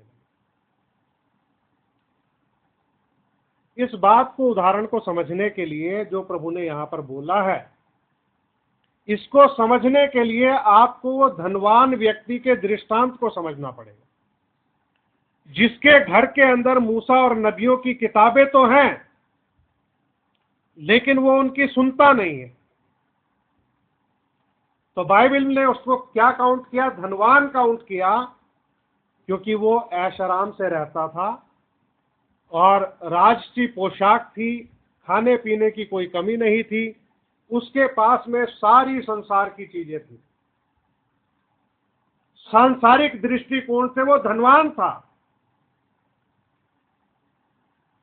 लेकिन मरने के बाद कहां चला गया? नरक में चला गया। लाजर जो था, सांसारिक दृष्टिकोण से वो धनवान नहीं था, निर्धन था, लेकिन आत्मिक रीति से वो धनवान था। वो इब्राहिम की गोद में चला गया। इब्राहिम की गोद में क्यों गया? क्योंकि वो विश्वासी था, विश्वास करने वाला था। जो विश्वास करने वाले हैं वही इब्राहिम की संतान है। और इब्रानियों में लिखा है कि परमेश्वर जो है इब्राहिम के वंश को संभालता है। अगर आज मैं और आप यीशु मसीह पर विश्वास कर चुके हैं तो हम इब्राहिम के संतान हो गए हैं। तो परमेश्वर हमें संभालता है। जितने भी लोग इब्राहिम की संतान है, यीशु मसीह पे विश्वास करने के द्वारा प्रभु सबको संभालेगा। तो वह संसारिक दृष्टिकोण से धनवान व्यक्ति जो है नरक में चला गया, क्योंकि उसने जो है आग में ताया हुआ सोना मोल नहीं लिया, उसने श्वेत वस्त्र नहीं लिए और आंखों में लगाने के लिए सुरमा नहीं लिया कि उसकी आंखें खुल जाती। तो मेरे प्रिय भाई बहनों, हमारा विषय है मेरी आंखें खोल दे। अब हमारी आंखें कैसे खुलेंगी? अगर आत्मिक रीति से आंखें खोलनी है, आप चाहते हो कि अपनी आंखें खोले आत्मिक रीति से, उसके लिए आपको वचन रूपी सुरमा लेना पड़ेगा। वचन रूपी सुरमा जब आंखों में लगाओगे तो आंखों में ज्योति आएगी, आपको दिखाई देगा।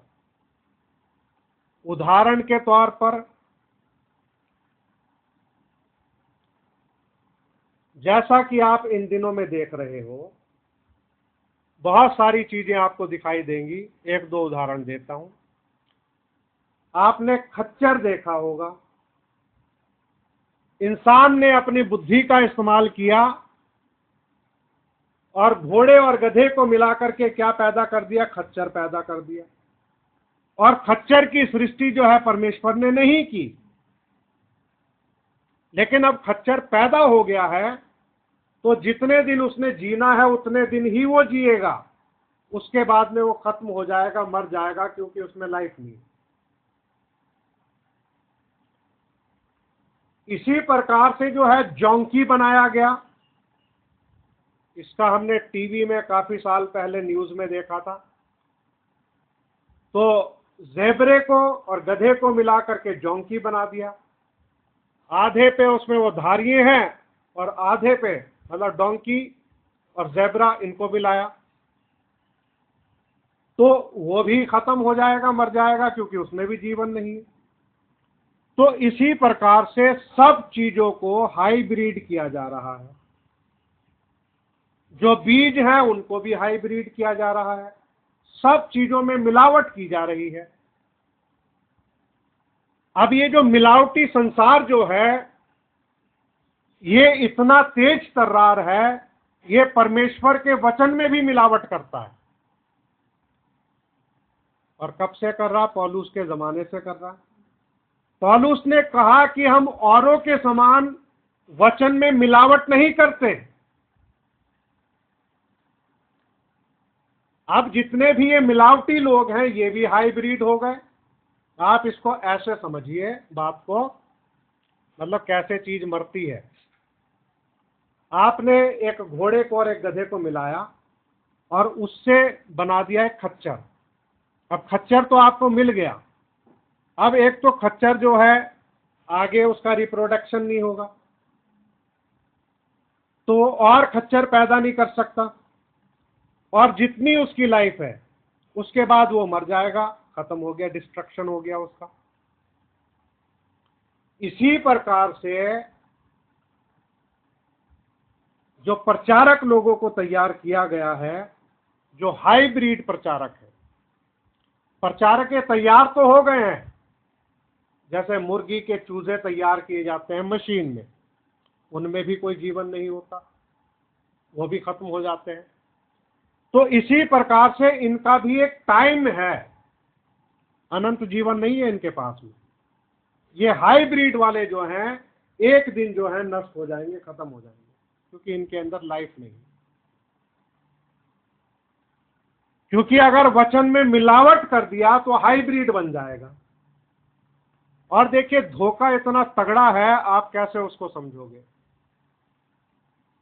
मैं एक छोटा सा क्लिप देखा था और वो था स्त्रियों के श्रृंगार के बारे में कि वो क्या कर सकती हैं इस प्रकार से, और उसको प्रस्तुत कर रहे थे अंकुर नरूला। उन्होंने बातों को अपने दिमाग से इस प्रकार से घुमा करके लोगों के सामने रखा कि इंसान जज नहीं कर पाएगा कि भाई ये इसका खुद का विचार है कि वचन का विचार है। मतलब उसने उन बातों को इस ढंग से रख दिया सामने लोगों के कि लोग अब श्रृंगार ही करेंगे उनके वाले, और लोग फिर भी इस अंधेपन का शिकार हो रहे हैं। तो ये भरमाने वाली आत्माएं क्यों काम कर रही हैं? ये भरमाने वाली आत्मा इसलिए काम कर रही है क्योंकि जो लोग सत्य की प्रतीति नहीं करते उनमें परमेश्वर एक बहका देने वाली सामर्थ्य को भेजता है ताकि लोग झूठ की प्रतीति करें। आप समझ रहे हो? जितने लोग सत्य की प्रतीति नहीं करते वो फिर इन आत्माओं के द्वारा क्या करते हैं? डिसीव किए जाते हैं, बहका दिए जाते हैं, भरमा दिए जाते हैं, और बाद में जब इनकी आंखें अगर खुलेंगी तो बहुत देर हो चुकेगी, कोई फायदा नहीं। तो इस प्रकार से लोग डिसीव कर रहे हैं, लेकिन आपको दिखेंगे वो फरिश्तों के समान। इसीलिए बाइबल में लिखा कि जो ह्यूमिलिटी है, मतलब दीनता जिसको कहते हैं, दीनता, नम्रता जिसको दीनता कहते हैं, ह्यूमिलिटी, मतलब अगर कोई आपके सामने इतना दीन दिखाई दे आपको, तो लिखा है कि कहीं स्वर्गदूतों की पूजा करके और दीनता की पूजा करके आप जो है अपनी दौड़ से वंचित ना रह जाएं। आपको पता नहीं चलेगा, आपको एक एक विचार ऐसा लगेगा कि आपके सामने फरिश्ता खड़ा है, लेकिन इन सब बातों को देखने के लिए आंखें खुली होनी चाहिए। तो आंखें कैसे खुलेंगी? सुरमे के द्वारा खुलेंगी। और सुरमा आपको कैसे मिलेगा? प्रभु यीशु मसीह ने कहा, आग में ताया हुआ सोना मुझसे मोल ले ले। यानी कि जिस संदेश को परमेश्वर ने आग के द्वारा प्रमाणित किया वो सोना बन गया। सोना कैसे बन गया? आत्मिक रीति से बोल रहा हूं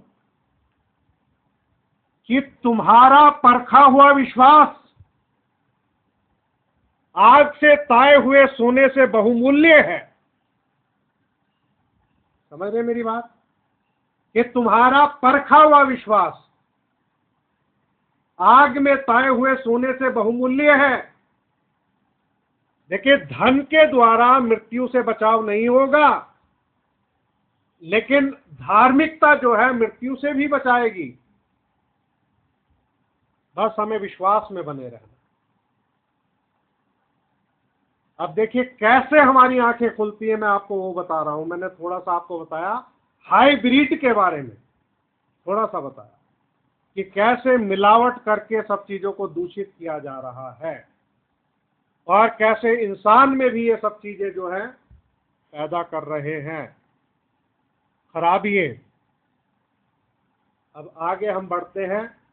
जब आप उत्पत्ति का पहला अध्याय पढ़ोगे तो आपको उसमें मिलेगा कि हर एक बीज अपनी जाति के अनुसार फल उत्पन्न करे। हर एक बीज अपनी जाति के अनुसार फल उत्पन्न करे। और बाइबल में वचन को बीज कहा गया है। वचन क्या है? बीज है। तो हर एक बीज अपनी जाति के अनुसार फल उत्पन्न करेगा। तो अगर आपको इसको समझना है ना, ये हाइब्रिड होना क्या है, कि हमारी आंखें खुल जाएं, तो आप भाई ब्राह्मण का जो मैसेज है कंडमनेशन बाय रिप्रेजेंटेशन, इस संदेश को आप सुन लीजिए तो आपकी आंखें क्या होंगी? खुल जाएंगी। हमारा यही तो उद्देश्य है कि हमारी आंखें खोल दे ताकि तेरी व्यवस्था की अद्भुत बातें देख सके। आंखें क्यों खोलनी है? चलने के लिए। और चलना क्यों है? जीवन के लिए, जिंदगी के लिए, हमेशा की जिंदगी। आप समझ रहे मेरी बात? तो इस प्रकार से हम स्वर्गारोहण के लिए अपने आप को तैयार कर सकते हैं। अगर आप ये कहते हो कि मेरे पास तो किताब पढ़ने का समय नहीं है, मेरे पास तो मैसेज सुनने का समय नहीं है, तो भाई इसके लिए टाइम निकालना पड़ेगा आपको। आपको देखना है कि आप अपने समय को कहां पे कट करोगे। ये आपकी खुद की जिम्मेवारी है। उसको समझने के लिए आप क्या करोगे? देखिए, रैप्चर जो है, अगर हमारे हृदय के अंदर रैप्चर की भावना पैदा हो जाए कि हमने रैप्चर में जाना ही जाना है, क्योंकि अगर हम वंचित रह गए रैप्चर से, कोई भी प्रभु ना करे कोई रहे, तो दुनिया के हालात तो बहुत खराब होने वाले हैं। दुनिया की स्थिति बहुत खराब होने वाली है। तो हमें हर हाल में कोई ऑप्शन नहीं है, हर हाल में हमें रैप्चर का भागी होना ही चाहिए। और हमें रोना चाहिए, प्रभु के सामने मांगना चाहिए, जैसा भी हो अपनी माफी मांग के प्रभु के साथ में अपना एक रास्ता ले लो। ये जरूरी है हमारे लिए। आप देखिए एस्तर ने कैसे अपनी तैयारी की थी, कैसे उसको जो समय मिला उस समय में उसने अपने आप को तैयार किया। रूत ने अपने आप को कैसे तैयार किया? ये आज्ञाकारी लोग थे। रूत ने जो है अपनी सास की बात को माना, जो उसने कहा उसी हिसाब से उसने किया, आज्ञाकारिता में थी। क्यों? क्योंकि वो जान देने तक तैयार थी। एस्तर रानी जो थी जान देने तक तैयार थी। उसने कहा कि मैं राजा की आज्ञा के बगैर जाऊंगी, अगर मर गई तो मर गई, क्योंकि 30 दिन से वो बुलाई नहीं गई थी। अगर राजा जो है किसी की तरफ अपना वो राजदंड जो है उठा दे, तो उसी से वो साबित होगा कि भैया कौन बचेगा कौन मरेगा। उसने कहा मैं राजा की आज्ञा के परमिशन के बगैर जाऊंगी। आप देखिए उसकी कैसी तैयारी थी, क्योंकि सवाल किस चीज का था? सवाल इस बात का था, सारी यहूदी जाति खतरे में पड़ी हुई थी। एक ऐसा षड्यंत्र था, सबको मार मिटाना था। तो मेरे प्रिय भाई बहनों, हम लोग हैं, साथ में हम सबका परिवार है, तो सबके जीवन का सवाल है। इसलिए हमें अपनी क्या करनी है? तैयारी करनी है। हमें स्वर्गारोहण के लिए तैयार होना है। उसके लिए अब हमें खुद को डिसाइड करना पड़ेगा, अपने आप को डिसिप्लिन करना पड़ेगा, अनुशासित करना पड़ेगा, समर्पित करना पड़ेगा। मैसेज तो आपने कई बार सुना है, वो हनोक जो था डिसिप्लिन था, डेडिकेटेड था, लेकिन उसका लाभ कुछ नहीं हुआ, क्योंकि हमारे जीवन के अंदर ना डिसिप्लिन आया है ना डेडिकेशन आया। अगर ये दो चीजें हमारे जीवन के अंदर आ जाएंगी तो हम भी तैयार होना शुरू हो जाएंगे। ये सारी चीजें आपको तय करनी है कि एक क्वालिटी टाइम प्रभु को आप कैसे दो। जब आप कोई संदेश को सुनने के लिए बैठोगे, तो आपको जब नींद आएगी तो आपको ये पता चल जाएगा भाई मैं सुन नहीं पा रहा हूं। फिर जाओ उसकी वजह खोजो, भैया मुझे नींद क्यों नहीं आ रही। तो सारा समय जो है 24 घंटे का आपको डिसिप्लिन करना पड़ेगा। अपना खाना पीना, उठना बैठना, सब कुछ, बातें करनी, ये सब को आपको कहीं ना कहीं कटौती करनी पड़ेगी। तब आप एक क्वालिटी टाइम प्रभु को दे सकते हो अपनी तैयारी के लिए। आप सोच रहे हो मैं किचन में हूं तो चलो कुछ लगा लेता हूं, सुन लेता हूं, उससे काम नहीं चलेगा। अगर आपको अपनी दुआ करनी है तो अपने फोन को बंद करो, भैया बैठो, पूरे डेडिकेशन के साथ बैठो, ध्यान लगाओ, प्रार्थना करो, मन लगा के करो। ये सारे काम जो है उस रीति से करना पड़ेगा। हमारी आंखें जो हैं वचन के सुरमे से ही खुलेंगी। जब हम इस संदेश को अगर पढ़ेंगे तब हमें ये पता चलेगा, अच्छा भाई संसार में ये हाइब्रिड हो रहा है, ये हो रहा है, ये हो रहा है, और आत्मिक क्षेत्र में ये ऐसा ऐसा हो रहा है। तो आपको वचन से ये बात पता चलेगी, खुदाबंद ने तो ये कहा है कि अपनी जाति के अनुसार फल उत्पन्न करो, लेकिन हो उल्टा रहा है। तो इस प्रकार से हमारी बुद्धि भी खुलेगी, हमारी आंखें भी खुलेगी, और इस तरीके से हमें अपने आप को क्या करना है? हमें अपने आप को तैयार करना। अगर हम कुछ पढ़ेंगे नहीं, कुछ सुनेंगे नहीं, कुछ अपना इंटरेस्ट नहीं लगाएंगे सीखने के लिए, तो हमारे जीवन में कुछ नहीं हो सकता। अगर हम सोचते हैं जैसे हमारी जिंदगी अभी चल रही है ऐसे ही चलती रहे कि भैया ड्यूटी कर ली, आ गए, खा लिया पी लिया, और बस थोड़े से मस्ती कर ली, मस्ता लिए, भैया सारे सांसारिक लिंक आपको तोड़ने पड़ेंगे अपने। आप देखो कि कहाँ आपको नुकसान हो रहा है। अगर आपने तैयारी करनी है, आप सोचते हो कि रैप्चर में जाना है, तो आपको आज ही सोचना पड़ेगा, कल ऐसा ना हो कि बहुत देर हो जाए और समय हाथ से निकल जाए। क्योंकि डैनियल जब था, जब उसको अपने समय का पता चला कि वे 2 साल बचे हैं, तो उसने किताबें ली, पढ़ना शुरू कर दिया उनको। इसी प्रकार से अब हमारे पास समय नहीं है। आप एक बात ध्यान रखना, हम सब एक बात ध्यान रखें कि देखिए यीशु मसीह की जो दूसरी आमद है, हम उसकी दूसरी आमद का इंतजार नहीं कर रहे हैं। इस बात को ध्यान रखना, दूसरी आमद का हम इंतजार नहीं कर रहे हैं। हम उसकी स्वर्गारोहण में जाने के लिए जो गुप्त आमद होने वाली है, हम उसका इंतजार कर रहे हैं, और सबसे पहले हमारा ही समय है। अब इस्राएल में तो बहुत सारी तैयारियां हो रही हैं भैया। वहां पे तो अंडरग्राउंड जो है, उन्होंने जो मॉस्क है उसके नीचे भी उन्होंने जो है आपके क्या कह लीजिए, हाँ, वहां भी उन्होंने एक वो जो है टनल वगैरह बना ली है। उनकी तो सारी तैयारियां अपनी हो रही हैं, और कभी भी ये सब चीजें हो सकती हैं। तो आपको भैया अपनी तैयारी रखनी है, हमें सबको अपनी तैयारी रखनी है। क्योंकि हम बहुत दूर नहीं हैं। हर दिन हमको तैयार रहना है, अपने जीवन को तैयार रखना, निरंतर आगे बढ़ता रहना और अपने समय का सदुपयोग करना है।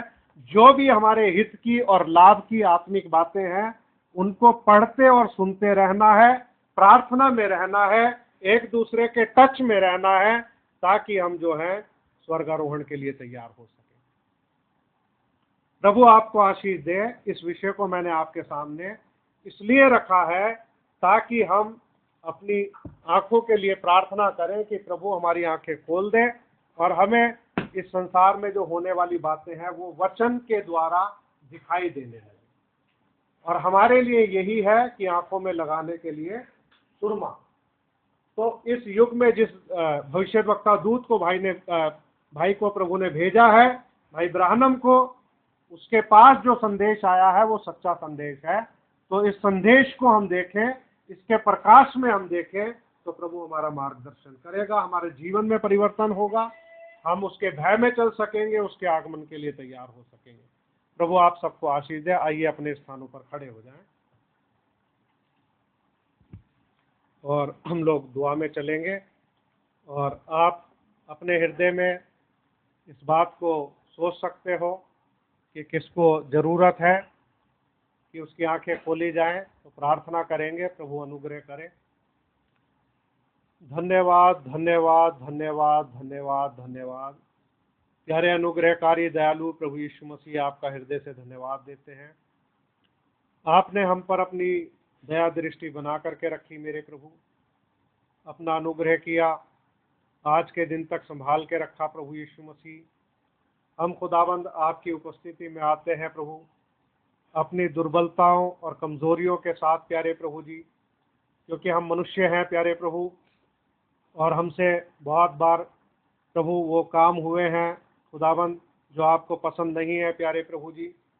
इसलिए खुदाबंद हम आपसे अनुग्रह मांगते हैं प्रभु, हमारे भूल चूक अपराधों को आप क्षमा करें और हम पर अपनी कृपा दृष्टि करें प्यारे प्रभु जी। जो भी बातें प्रभु इस संदेश में शेयर की गई हैं प्यारे प्रभु जी, खुदाबंद उनके लिए हम दुआ करते हैं कि वो हमारे हृदय में आप बैठा दें प्यारे प्रभु जी। और हम भी अपने लिए प्रार्थना करते हैं कि हमारी आंखों को भी प्रभु आप खोल दें प्यारे प्रभु, ताकि आपकी व्यवस्था की अद्भुत बातें प्रभु हम देख सके प्यारे प्रभु जी। और प्यारे प्रभु यीशु मसीह, हम ये चाहते हैं प्रभु कि इन दिनों में, वर्तमान समय में जो भी बातें हो रही हैं प्यारे प्रभु, खुदाबंद उन बातों को प्रभु हम देख सके प्यारे प्रभु। और धन्यवाद देते हैं प्रभु आपके वचन के लिए, जो खुदाबंद हमें सिखाता है कि जैसे जैसे तुम उस दिन को करीब आते हुए देखो तो इकट्ठे होने से बाज मत आओ। तो प्रभु आप हमारी मदद और सहायता करें। आपने हमें ये मौका दिया कि हम इकट्ठा होकर के सब भाई बहन खुदाबंद संगति करें और आपके वचन की मेज के चारों तरफ इकट्ठे हों प्यारे प्रभु, और खुदाबंद अपने प्राणों को आपके वचन से पोषित कर सके प्रभु जी। इसके लिए प्रभु हम हृदय से आपका धन्यवाद देते हैं प्रभु जी। मेरी दुआ है प्रभु यीशु मसीह कि हम सबकी आंखों को प्रभु आप खोलें प्यारे प्रभु जी, और खुदाबंद हमें अपना प्रकाश दे प्यारे प्रभु जी। अपने प्रकाश में प्रभु हमें चलाएं, और प्रभु हमारे जीवन की तमाम तरीके की सुस्ती और लापरवाही को खुदाबंद दूर करे प्रभु। और प्यारे प्रभु यीशु मसीह होने दे कि जो हमारे समय को किल करने वाली चीज़ें हैं वो प्यारे प्रभु पूरी रीति से खुदाबंद हमसे दूर रहे प्यारे प्रभु जी।